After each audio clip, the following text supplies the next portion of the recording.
ఆయన సౌరోపాసన, గాణాపత్యం, శాక్తేయం వారు సౌందర్యలహరి చేశారు. శంకర భగవత్పాదుల వంటి వ్యక్తి, శంకర భగవత్పాదుల వంటి అవతారం శంకరాచార్యుల వారి తర్వాత ఇప్పటి వరకు రాలేదు. నా భూతో నా భవిష్యతి అని నేను అన్నాను. ఎందుకో తెలుసా? అలాంటి అవతారం మళ్ళీ రావాలని కోరుకోవాలి మనందరం. కాబట్టి నా భవిష్యతి అన్నమాట నేను అన్నాను.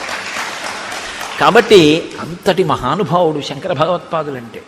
సరే, నేను ఎందుకు మీతో ఇది మనవి చేయవలసి వచ్చింది అంటే, ఒక దాంట్లోంచి ఒక దాంట్లోకి వెళ్ళడం జరిగింది. శంకరులకి ముందు సుబ్రహ్మణ్యేశ్వర స్వామి వారు వచ్చారు. నాన్నగారు వచ్చే లోపల ముందు కొడుకు వచ్చాడు. కర్మ మార్గాన్ని నేను పరిపుష్టం చేస్తే జనం సనాతన ధర్మం వైపుకి తిరుగుతారు. తిరిగిన తరువాత నాన్నగారు వచ్చి జ్ఞాన మార్గాన్ని నిలబెడతారని ఆయన కర్మ మార్గాన్ని పరిపుష్టం చేశారు. చేసినప్పుడు ఆయనకి బౌద్ధులతో ఒక వాదన జరిగింది. ఆయన బౌద్ధుల రహస్యాలు తెలుసుకున్నారు శఠబుద్ధితో. ఒకప్పుడు అలా తెలుసుకుంటే తప్ప ఖండించడం కుదరదని.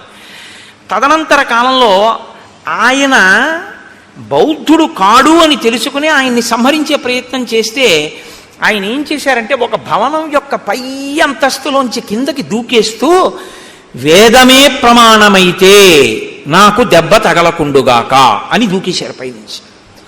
దూకేస్తే కుమరిల భట్టు కింద పడిపోయారు.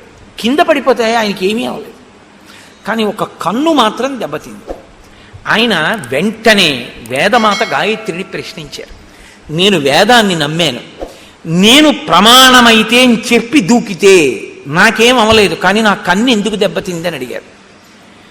వెంటనే అశరీరవాణిగా వేదం అంది, వేదమే ప్రమాణము కనుక నాకు దెబ్బ తగలకూడదని నువ్వు అని ఉండి ఉంటే నీకు దెబ్బ తగిలి ఉండేది కాదు. వేదమే ప్రమాణమైతే అంటే చిన్న అనుమానం ఉంది కాబట్టి కన్ను దెబ్బతిందని. సంశయం ఒకటి చిన్నది పెట్టుకున్నావు కాబట్టి ఆ పాటి దెబ్బ నువ్వు తినవలసి ఉంటుంది. ఎందుకంటే మహాత్ముల పట్ల, దేవతాస్వరూపాల పట్ల ఆస్తిక్య బుద్ధి అంటే చేసేటప్పుడు నమ్మి చెయ్యాలి తప్ప ఉందో లేదో అన్న అనుమానంతో చేయకూడదు. సుగ్రీవుడు రాముడు చేస్తాడంటున్నాడు, కానీ పరీక్షలు పెడుతున్నాడు. దీని ఫలితం ఎక్కడికి పోతుంది? కాబట్టి ఇప్పుడు రాముడి మీదకి తోయకండి. రాముడికి తెలిసి రాముడు కావాలని బాణం వేయలేదు, ఓ కొమ్మ మీద తన్ని కూర్చోబెట్టాడని, లక్ష్మణుడికి కొమ్మ వేయలేదని, అందుకని రాముడు బాణం వేయకుండా బాగా దెబ్బలు తిన్నాక వెనక్కి తీసుకొచ్చి బుద్ధి వచ్చిందా అని చెప్పి అప్పుడు దండయించాడు అనుకోకండి. అలా అయితే అసలు వాళ్ళనే చంపడు. అప్పుడు మీరు రాముని యొక్క శీలాన్ని మీరు అవమానించినట్లు అవుతుంది. రాముడు అలా ఉండడు, ఆయన త్రికరణ శుద్ధి. రామో దిర్నాభిభాషతే. అమ్మా నాకు 2 మాటలు మాట్లాడడం చేత కాదమ్మా అన్నాడు ఆయన. కాబట్టి నేను చంపుతాను అని మాట ఇచ్చినటువంటి రాముడు చంపకుండా ఉండి మీ ఇద్దరు ఓలా ఉన్నారు అందుకు చంపలేదు అని రాముడు చెప్తే రాముడు అబద్ధం అన్నట్టు అవుతుంది. అప్పుడు మీరు రామాయణాన్ని సరిగ్గా పరిశీలనం చేయలేదు. రామాయణం బాగా అర్థం చేసుకునే ప్రయత్నం మీరు చెయ్యలేదు అని గుర్తు. సుగ్రీవుడు రాముణ్ణి నమ్మాడు, కానీ అంటే but is a bit of poison కానీ అనేటప్పటికి అందులో చిన్న అనుమానం ఉంది. అనుమానం ఉండి ఆయన యందు నమ్మకం కలగడానికి ఆయనకే పరీక్షలు పెట్టి క్లేశాన్ని కల్పించినందుకు మహాత్ముడైన రాముడు ఇబ్బంది పడ్డాడా? ఈశ్వరుడికి అనవసరం. రాముడు ఈశ్వరుడని మాట్లాడకండి. ఇప్పుడు రాముడు ఈశ్వరుడని మాట్లాడేశారనుకోండి, మీరు మళ్ళీ కథ ఇంకొక పంత తొక్కేస్తుంది. ఇప్పటి వరకు నరుడనేగా మనం మాట్లాడుకుంటున్నాం, అలాగే మాట్లాడుకుందాం.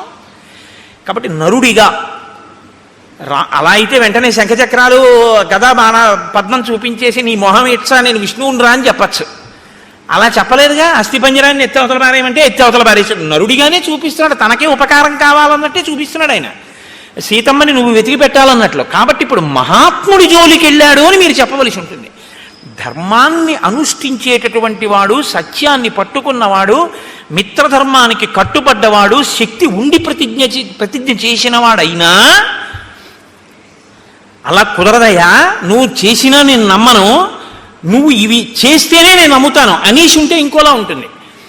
నువ్వు ఇంద్రుడంతటి వాడివి, ఇంద్రుడిని గెలుస్తావు కానీ అంటూ ఉండడం మాట ఒకలా, లోపల ఒకలా సుగ్రీవుడికి ఉంది. కాబట్టి ఇప్పుడు రాముడు బాధపడ్డాడా లేదా పక్కన ఉంచండి. కుమరిల భట్టని అంతటి వారు సాక్షాత్తు సుబ్రహ్మణ్యావతారం అయినా కూడా అనుమానం వ్యక్తం చేసినందుకు దెబ్బతిన్నారే, మరి అది సుగ్రీవుడికి మాత్రం ఎందుకు వర్తించదని మీరు అనుకుంటున్నారా? అంత పెద్ద రక్షణ ఉంటుంది. కానీ ఆ రక్షణ పొందడానికి ముందు చేసిన పాపం కడిగేసుకోవాలి. ఇది పోవాలి. ఇది కడగడానికి ఈశ్వరుడు రామునికి ఇద్దరూ ఒక్కలా ఉండి బాణం వెయ్యలేనటువంటి పరిస్థితి ఉత్పన్నమవుతోంది. కాసేపు బాణం వేయకుండా ఉండడమే మంచిదన్న బుద్ధిని ప్రచోదనం చేశాడు. అప్పుడే రామాయణాన్ని రామాయణంగా మీరు అర్థం చేసుకున్నట్టు అవుతుంది. ఇప్పుడు రాముడి దోషం ఏముంది? ఆయన అదే చెప్పాడు, మీ ఇద్దరూ అశ్వినీ దేవతల్లా ఉన్నారు, ఒక్క బాణం సరే వేసేద్దాం, ఏమైతే అయింది. అది వేసేయడానికి అది మామూలు బాణం కాదు, ప్రాణాలు ఉగ్గడించేస్తుంది. నువ్వు చచ్చిపోతే ఇక నా జీవితం వ్యర్థం. ఎందుకంటే నేను ధర్మం తప్పలేదన్నాడే. నేను ఎప్పుడు ధర్మం తప్పలేదు. మిత్రుణ్ణి చంపేసి మాట ఇచ్చి నిన్ను కాపాడతాను అని అగ్నిసాక్షిగా నేను నీతో స్నేహం చేసి ఎవరెవరో గుర్తుపట్టలేకపోతున్నాను అని తెలిసి కూడా బాణం వేసేనా? వాలి చచ్చిపోతే పర్వాలేదు, రెండో కోణం కూడా ఉంటుందిగా. అప్పుడు తెలియకుండా వేసినప్పుడు నీ మీద పడి ఉంటే ఎలా వేయమంటావు? అందుకు వెయ్యలేదన్నాడు. ఇప్పుడు ఎక్కడ రాముడి దోషం ఉంది నాకు చెప్పండి. ఎందుకు రాముడి మీదకి పెట్టి చూస్తారు మీరు? ఇంకొకలా చూడండి. కిష్కింధకాండ దగ్గరికి వచ్చేటప్పటికి ఉన్న ఇబ్బంది ఏమిటంటే, కిష్కింధకాండలో రాముణ్ణి సరిగ్గా అర్థం చేసుకునే ప్రయత్నం లేక రాముని యందు దోషం ఆరోపించి చెట్టుచాటు నుంచి కొట్టాడు, వాలితో ఇలా అన్నాడు, బాణం వేయకుండా వచ్చేసాడు, సుగ్రీవుడు 2 మాటలు దెబ్బలు తిన్నాడు. ఇవన్నీ ఏవో తెలివి తక్కువ మాటలు అంటుంటాం మనం. కానీ సక్రమంగా మీరు అర్థం చేసుకుంటే రామచంద్రమూర్తి యొక్క శీల వైభవం మీకు అర్థమవుతుంది. మీకు ఒక యథార్థం చెప్పనా? మీరిలా అర్థం చేసుకోవడానికి ప్రయత్నించినప్పుడు అర్థం అవ్వడం కూడా రామానుగ్రహంగానే అర్థమవుతుంది. ఆ రామానుగ్రహంతో అర్థమై మీరు మనసులో అంత ఆనందించగానే, రామా ఎంత ధర్మాత్ముడవు అని ఆలోచించగానే మీ యందు ఒక మార్పు వస్తుంది. ఏమిటో తెలుసా అండి? మీరు మహాత్ముల జోలికి వెళ్ళరు. తప్పు వాళ్ళ జోలికి మనం వెళ్ళకూడదు అన్న నిశ్చయాత్మక బుద్ధితో ఉంటారు. కాబట్టి మీకు ఇబ్బందులు రాకుండా ఉంటాయి. సరికదా? మహాత్ముల యందు అలా ప్రవర్తించకపోవడం మీకు సత్య ఫలితాన్ని ఇస్తుంది. ఏ సత్య ఫలితం? విజయాన్ని మీకు ఇస్తుంది. అది మీకు వెంటనే చూపిస్తారు మహర్షి. ఎంత గమ్మత్తుగా ఉంటుందో అందుకే రామాయణం. కాబట్టి చూడండి, ఇప్పుడు మెడలో పుష్పమాల వేసి గజపుష్పీం ఇమాం పుల్లాం ఉత్పాట్య శుభలక్షణాం కురు లక్ష్మణ కంఠేస్య సుగ్రీవస్య మహాత్మనః. ఇప్పుడు ఆ పాపము కడగబడినటువంటి మహాత్ముడు కాబట్టి ఈ గజపుష్పమాలతో నువ్వు యుద్ధానికి వెళ్ళు అంటే ఆయన మళ్ళీ బయలుదేరి నడుస్తున్నారు. అగ్రతస్తు యయౌ తస్య రాఘవస్య మహాత్మనః సుగ్రీవ సంహతగ్రీవో లక్ష్మణశ్చ మహాబలః పృష్ఠతో హనుమాన్ వీరో నలో నీలశ్చ వానరః తారశ్చైవ మహాతేజ హరియూధ సయూధపః. ముందు లక్ష్మణుడు సుగ్రీవుడు నడుస్తున్నారు, వారి వెనక రాముడు నడుస్తున్నారు. రాముడి వెనక హనుమ, తారుడు, ఆ తరువాత నలుడు, నీలుడు, వీళ్ళు ఆయన వెనక నడుస్తున్నారు. అందరూ కలిసి వెడుతున్నారు. ఆకాశమంతెత్తు పెరిగిపోయినటువంటి చెట్లు, లతలు అవన్నీ కనపడి ఏదో పెద్ద నృత్యాలు, పాటలు అవి వినపడుతున్నట్టు మధురమైనటువంటి ఫలములతో పుష్పములతో నిండిపోయి, కానీ ఆ వనంలోకి ఒక పక్షి కూడా వెళ్లకుండా కనపడింది రాముడికి. ఆశ్చర్యపోయి, ఇన్ని ఫలములు ఇన్ని పుష్పములు ఉండి ఇన్ని చెట్లుంటే ఒక పక్షినా ఉండాలి కదా, ఏదీ లేదేమిటి? ఆశ్చర్యపోయి ఆయన సుగ్రీవుణ్ణి అడిగాడు, ఏమిటి ఇలా ఉంది వనం? రాముడు చాలా గొప్పగా అడుగుతాడండి. ఒక ప్రశ్న వేయడం అంటే ఆయన అలా ఉంటుంది. ఇన్ని చెట్లుంటే పక్షులు ఉండాలి, చెట్లున్నాయి, పళ్ళున్నాయి, తేనె పట్లున్నాయి, పువ్వులున్నాయి, పక్షి లేదు, మృగం లేదు, మనిషి లేడు. ఎందుకు లేదు అలాగా? ఏమిటి దీని విశేషం? సుగ్రీవా, నీకేమైనా తెలుసా? కిష్కింధని పరిపాలించావుగా కొంతకాలం, చెప్పు అన్నాడు. అంటే ఆయన అన్నాడు, అత్ర సప్తజనానామ మునయః సంసితవ్రతాః సప్తైవాసన్నధ శీర్ష నియతం జలసాయినః. ఇక్కడ సప్తజనులు అనబడేటటువంటి మునులు ఉండేవారు 7. వారు చెట్టు కొమ్మలకి కాళ్ళు పైకి పెట్టి తల కింద పెట్టి తపస్సు చేసేవారు. వారు 7 రోజులకొక్కసారి బయటికి వచ్చి వాయువుని భక్షించేవారు.